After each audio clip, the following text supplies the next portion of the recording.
ഡേവിൾസ് love. രചന നന്ദന. അവതരണം ഷാവുൽ മലയിൽ. Editing Shereej Poonoor. വിറച്ചുകൊണ്ട് തന്റെ മുമ്പിൽ നിൽക്കുന്ന ആ കുഞ്ഞു പെണ്ണിനെ അവൻ കുടിലതയോടെ നോക്കി. അവന്റെ കണ്ണുകൾ അവൾ അടിമുടി ഒഴിഞ്ഞുകൊണ്ടിരുന്നു. ഒരു സാധാ ഷിഫോണിന്റെ സാരിയാണ് വേഷം. മുടി പിന്നിൽ ഉയർത്തി പുട്ടപ്പോലെ കെട്ടിവെച്ചേക്കുന്നു. ഏതോ ടെക്സ്റ്റൈൽസിലെ സെയിൽസ് ഗേളാണെന്ന് ഒറ്റ നോട്ടിൽ തന്നെ കണ്ടാൽ പറയും. എന്റെ ചോദ്യത്തിന് താൻ മറുപടി ഒന്നും പറഞ്ഞില്ല. അവൻ ശബ്ദമൊന്ന് കനപ്പിച്ചു. അവളുടെ കണ്ണുകൾ നിറഞ്ഞൊഴുകി. നിന്റെ പൂങ്കണ്ണീര് കാണാനല്ല ഞാൻ നിന്നെ ഇങ്ങോട്ട് വിളിപ്പിച്ച്. ഞാൻ പറഞ്ഞ കാര്യം നിനക്ക് സമ്മതമാണോ അല്ലയോ? അതാ എനിക്കറിയേണ്ടത്. കൃത്യമായ മറുപടി എനിക്ക് കിട്ടണം. അവന്റെ ശബ്ദത്തിൽ ദേഷ്യം കലർന്നു. അവൾ പേടിയോടെ മുഖമുയർത്തി അവനെ നോക്കി. ശേഷം ഇല്ല എന്ന രീതിയിൽ തല ഇരുവശത്തേക്ക് ആട്ടിക്കൊണ്ട് പറഞ്ഞു, നോ നോ സർ, എനിക്ക് പറ്റില്ല. തല കുനിച്ചിന്നുകൊണ്ടുള്ള അവളുടെ മറുപടി കേട്ടതും അവന്റെ മുഖത്തെ ദേഷ്യം ഇരച്ചു കയറി. കണ്ണുകൾ ചുവന്നു. കവിളുകൾ പോലും വിറപ്പിച്ചുകൊണ്ട് അവൻ അവൾ അതീവ ദേഷ്യത്തിൽ നോക്കി. You bloody! വായിൽ വന്ന ചീത്ത അവളെ നോക്കി വിളിച്ചുകൊണ്ട് അവൻ ഇരുന്നിരുന്ന ചെയർ തട്ടിത്തെറിപ്പിച്ചു. ശേഷം വർദ്ധിച്ച ദേഷ്യത്തോടെ അവളുടെ അരികിലേക്ക് പാഞ്ഞു ചെന്നു. How dare you! നിനക്ക് എങ്ങനെ ധൈര്യം വന്നടി എന്റെ മുഖത്തോങ്ങി പാറ്റില്ലെന്ന് പറയാൻ? ഇന്ന് വരെ ഈ ദേവദത്തിനെ എതിർത്ത് സംസാരിക്കാൻ ആണായി പിറന്ന ഒരുത്തിനും ധൈര്യം കാണിച്ചിട്ടില്ല. പിന്നെയാ വെറും ഒരു പെണ്ണായ നീ. അവളുടെ കവളിൽ കുത്തിപ്പിടിച്ചുകൊണ്ട് അവൻ അലറിയതും അവൾ ഭയത്തോടെ കണ്ണുകൾ മുറുക്കി അടച്ചു. പറയണി, സമ്മതമാണെന്ന് പറയാൻ. അവനോട് ഇരു തോളിലും പിടിച്ച് കുലുക്കിക്കൊണ്ട് പറഞ്ഞു. അവന്റെ പിടുത്തത്തിൽ അവൾക്ക് തന്നെ തോള് പറഞ്ഞു പോകുന്ന പോലെ തോന്നി. വേദനയോടെ അവളുടെ നാവിൽ നിന്നൊരു ശബ്ദം പുറത്തേക്ക് വന്നു. ദത്ത! പെട്ടെന്ന് മറ്റൊരു ചെറുപ്പക്കാർ അവിടേക്ക് ഓടി വന്നുകൊണ്ട് വിളിച്ചതും അവരിരുവരും തിരിഞ്ഞു നോക്കി. ദത്തിന്റെ ഏറ്റവും അടുത്ത സുഹൃത്തായ വിഷ്ണുവായിരുന്നത്. അവന്റെ ഒരേ ഒരു സുഹൃത്തും വിഷ്ണു തന്നെയായിരുന്നു. ദത്ത, ആള് വിട്, നീ എന്താ ഈ കാണിക്കുന്നത്? വിഷ്ണു ഓടി വന്ന് അവനവളിൽ നിന്നും പിടിച്ചു മാറ്റി. എന്നെ വിട് വിഷ്ണു, ഈ പന്നമോള് പറഞ്ഞു നീയും കേട്ടല്ലേ? അവൾക്ക് ഞാൻ പറഞ്ഞ അനുസരിക്കാൻ പറ്റില്ലാത്രേ.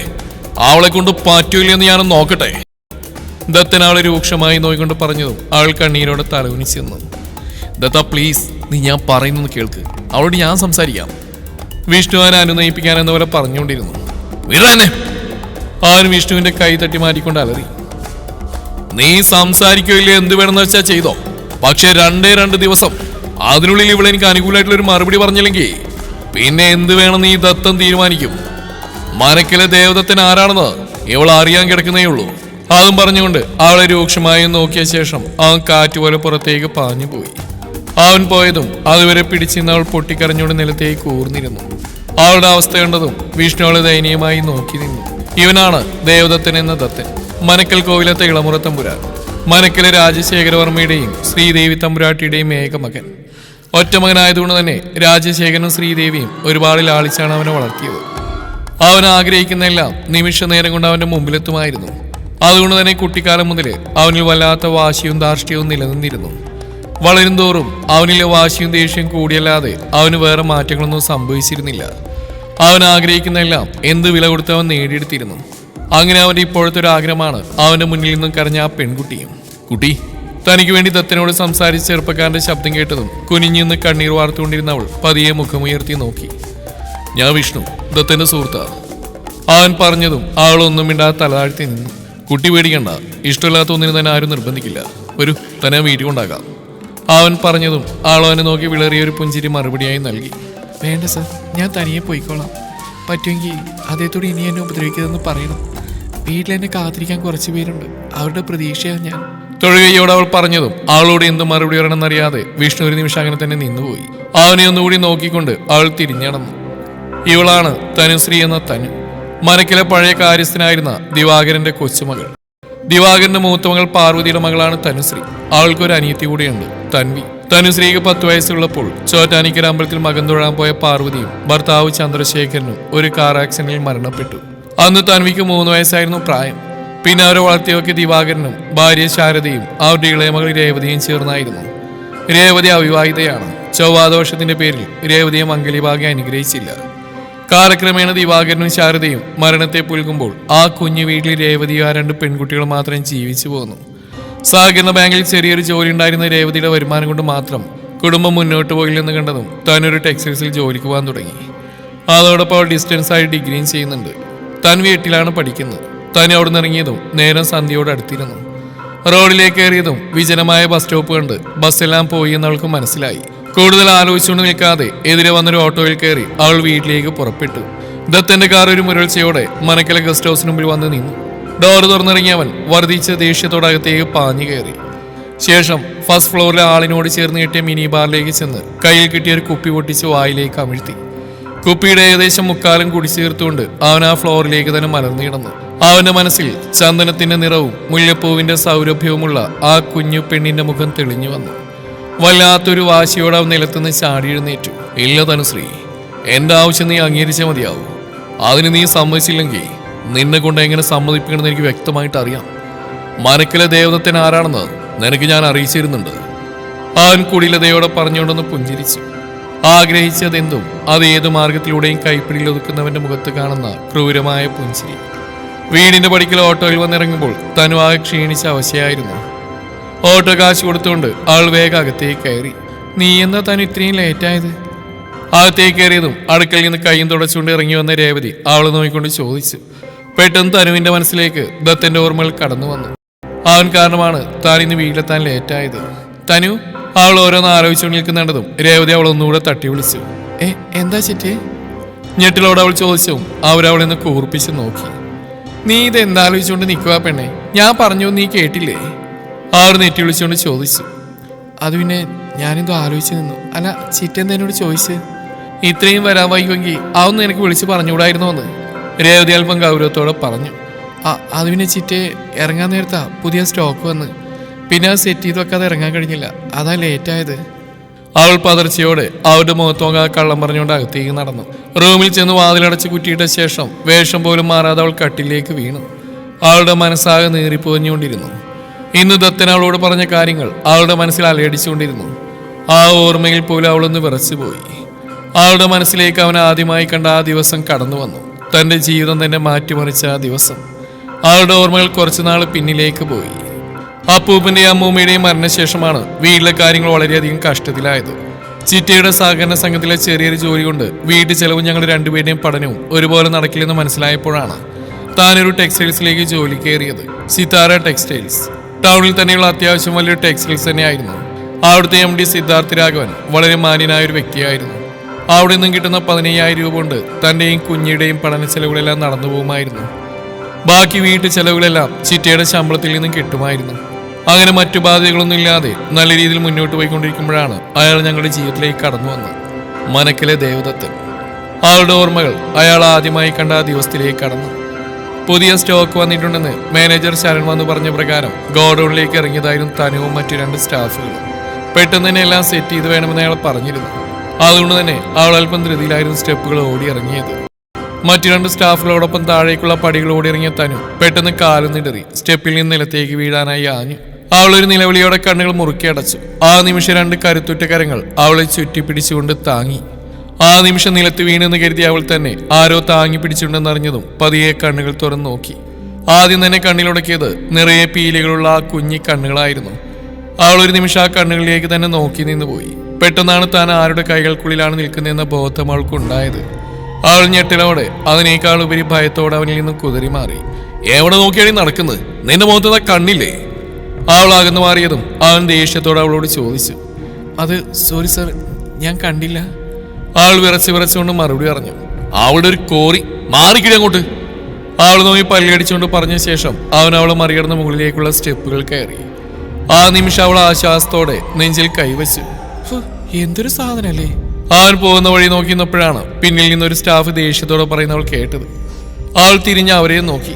നീ വിഷമിക്കാത്തനും മനക്കിലെ ദൈവത്തിന് ആളൊരു വെട്ടുപോത്താ. ഭാഗ്യത്തിന് ഇത്രയല്ലേ കിട്ടിയുള്ളൂ എന്നോർത്ത് നമുക്ക് സമാധാനിക്കാം. ആ ഒരു നെടുവീർപ്പോടെ പറഞ്ഞു. തനു അത് അനുകൂലിച്ചുകൊണ്ട് അവർ നോക്കിയൊന്ന് പുഞ്ചിരിച്ചു. ശേഷം അവർ 3 പേരും കൂടി ഗോഡൌണിലേക്ക് നടന്നു. അന്ന് ആ പ്രശ്നം അവിടെ കൊണ്ട് കഴിഞ്ഞു എന്നാണ് കരുതിയത്. എന്നാൽ അത് വെറും തുടക്കം മാത്രമാണെന്ന് അറിഞ്ഞ് 2 ദിവസങ്ങൾക്ക് ശേഷമാണ്. തനുശ്രീ, റാക്കിൽ നിന്ന് തുണികൾ അടുക്കി വെക്കുമ്പോഴാണ് പിന്നിൽ നിന്ന് മാനേജറുടെ ശബ്ദം കേൾക്കുന്നത്. അവൾ പെട്ടെന്ന് തിരിഞ്ഞു നോക്കി. എന്താ സർ?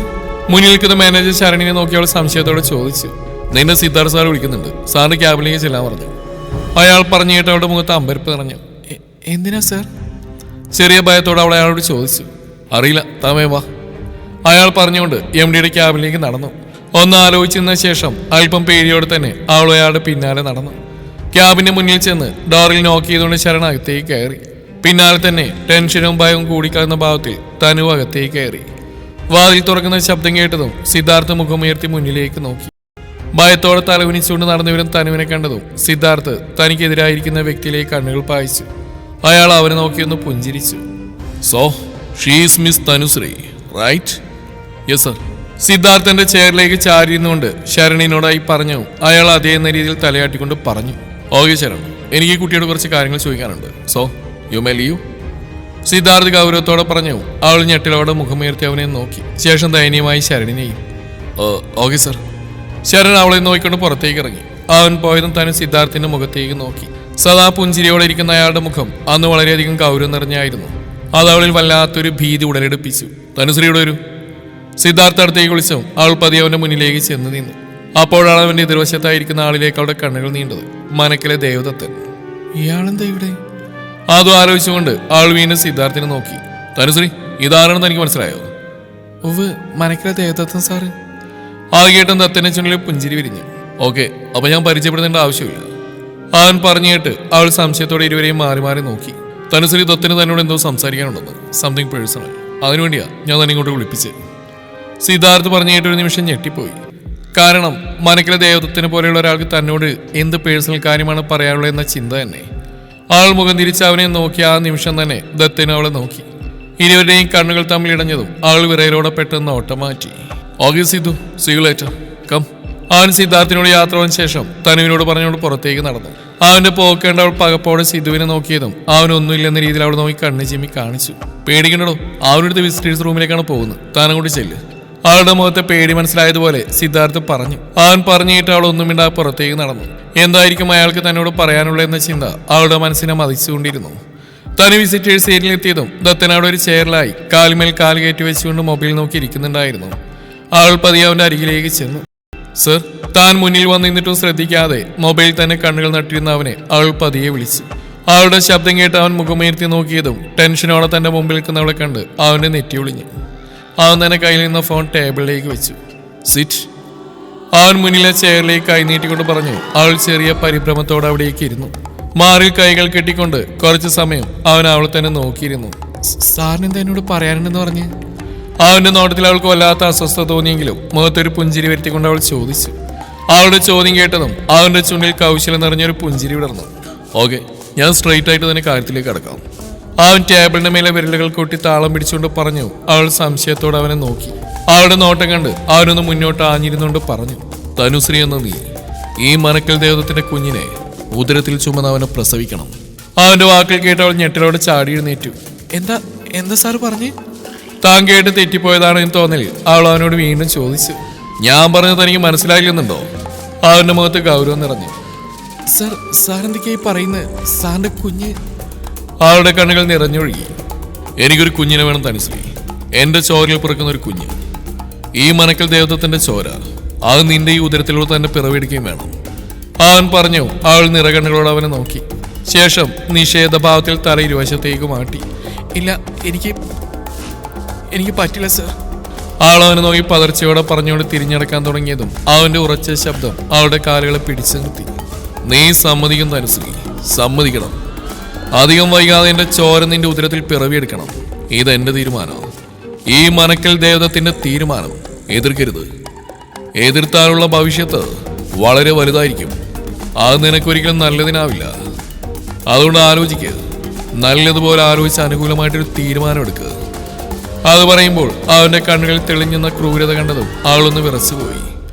അവൾ ഉമിനീരിറക്കിക്കൊണ്ട് അവനെ നോക്കി. അപ്പോ ഉടനെ തന്നെ ഈ ദത്തന്റെ ചോര ഉദരത്തിൽ പറയാൻ തയ്യാറായിരുന്നുള്ളൂ. അവളുടെ കവിളിലൊന്ന് തട്ടി ഉറച്ച ശബ്ദത്തിൽ അവൻ പറഞ്ഞുകൊണ്ട് പുറത്തേക്ക് നടന്നു. അവൾ ഒരു തളർച്ചയോടെ അടുത്തിടുന്ന ചെയറിലേക്ക് ഇരുന്നു പോയി. തനുമോളെ. ചിറ്റയുടെ നീട്ടിയുള്ള വിളി കേട്ടാണ് തനു ഓർമ്മയിൽ നിന്ന് തിരികെ വന്ന്. ഇതുവരെ താൻ വേഷം പോലും മാറിയിട്ടില്ലെന്ന കാര്യം അവൾ അപ്പോഴാണ് ഓർത്ത്. തനു. പുറത്തുനിന്ന് വീണ് ചിറ്റയുടെ ശബ്ദം കേട്ടതും അവൾ മുഖമൊന്ന് അമർത്തി തുടച്ചുകൊണ്ട് പതിയെ കട്ടിൽ നിന്ന് എഴുന്നേറ്റു. ദാ വരുന്നേ ചിറ്റേ.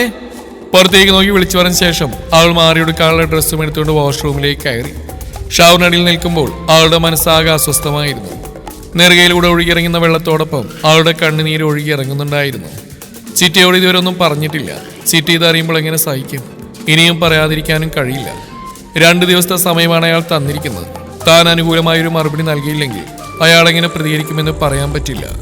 വളരെ മോശമായി തന്നെ അയാൾ പെരുമാറും. ചിലപ്പോൾ തന്നെ കുറിച്ച് മറ്റുള്ളവരോട് മോശമായി പറയാനും മടിക്കില്ല. അത്രയ്ക്ക് ദുഷ്ടനാണ് അയാൾ. അങ്ങനെ എന്തെങ്കിലും ഉണ്ടായാൽ തന്റെ ചിറ്റകഥ ഒരിക്കലും സഹിക്കാൻ കഴിയില്ല. ആ പാവത്തിന്റെ ചങ്ക് തകർന്നു പോകും. അപ്പൂപ്പനും അമ്മൂമ്മയും മരിച്ചതിന് ശേഷം ആ പാവം ജീവിച്ച പോലും ഞങ്ങൾ 2 പെൺകുട്ടികൾക്ക് വേണ്ടി മാത്രമാണ്. ആൺതുണ ഇല്ലാതിരുന്നിട്ട് പോലും ഇതുവരെ ഒരു പേര് ദോഷവും ഞങ്ങൾ 3 പേരും കേൾപ്പിച്ചിട്ടില്ല. പക്ഷെ ഇപ്പോൾ ആലോചിച്ചിട്ട് അവൾക്കൊരു എത്തുംപിടിയും കിട്ടുന്നുണ്ടായിരുന്നില്ല. എന്തായാലും ഇനിയും ചിറ്റയോടൊന്നും മറച്ചു വെക്കാൻ പാടില്ലെന്ന് അവൾ തീരുമാനിച്ചു. എത്രയും പെട്ടെന്ന് തന്നെ ചിറ്റയോട് കാര്യങ്ങളെല്ലാം പറയണം. പക്ഷെ എങ്ങനെ? ഓരോന്ന് ഓർക്കും തോറും അവൾക്ക് ഭ്രാന്ത് പിടിക്കുന്ന പോലെ തോന്നി. അവൾ വേഗം ഷവർ ഓഫ് ചെയ്ത് ടവലെടുത്ത് തലതുവർത്തി. ശേഷം ഡ്രസ് ചെയ്ത് വേഗം പുറത്തേക്ക് ഇറങ്ങി. ചിറ്റേ, തനുവിന്റെ ശബ്ദം കേട്ടതും കിച്ചണിൽ നിന്നെന്തോ പാചകം ചെയ്തുകൊണ്ടിരിക്കുന്ന രേവതി തിരിഞ്ഞു നോക്കി. ആ തനു, നീ വന്നോ? ദേ കോഫിയാക്കി വെച്ചിട്ടുണ്ട്. ആ പാത്രത്തിൽ പഴംപൊരി ഇരിപ്പുണ്ട്, മോൾ അതെടുത്ത് കഴിക്കുക. അവരതും പറഞ്ഞുകൊണ്ട് ചെയ്തുകൊണ്ടിരുന്ന ജോലി തുറന്നു. അവളൊരു ഗ്ലാസ് എടുത്ത് കാപ്പി പകർന്നൊഴിച്ച ശേഷം പാത്രത്തിൽ നിന്നൊരു പഴംപൊരി എടുത്ത് കടിച്ചു. കുഞ്ഞു ഇതുവരെ വന്നില്ല ചിറ്റേ? കാപ്പി കുടിക്കുന്നതിടയിൽ അവൾ തിരിഞ്ഞു നിന്ന് രേവതിയെ നോക്കിക്കൊണ്ട് ചോദിച്ചു. അവൾ ആ രാഘവേട്ടന്റെ വീട് വരെ പോയിരിക്കുക. അയാളുടെ മോള് വേണിയും കുഞ്ഞും ഒരേ ക്ലാസ്സിലല്ലേ പഠിക്കുന്നത്. ആ കുട്ടിയുടെ കയ്യിൽ നിന്ന് എന്തോ ബുക്ക് വാങ്ങിക്കാനുണ്ടെന്നോ എഴുതാനുണ്ടെന്നൊക്കെ പറഞ്ഞുകൊണ്ട് സ്കൂളിൽ നിന്ന് വന്ന ഉടനെ പോയതാ പെണ്ണ്. ഇതുവരെ വന്നിട്ടില്ല. നേരാണെങ്കിൽ ഇരുട്ടി തുടങ്ങി. അവർ ആദ്യോടെ പുറത്തേക്ക് നോക്കിക്കൊണ്ടിരുന്നു. അതിനൊന്ന് മൂളുമ്പോഴും അവളുടെ മനസ്സിൽ പലവിധ ചിന്തകളായിരുന്നു. തുടരും ഈ കഥയുടെ ബാക്കി ഭാഗം നാളെ ഇതേ സമയം.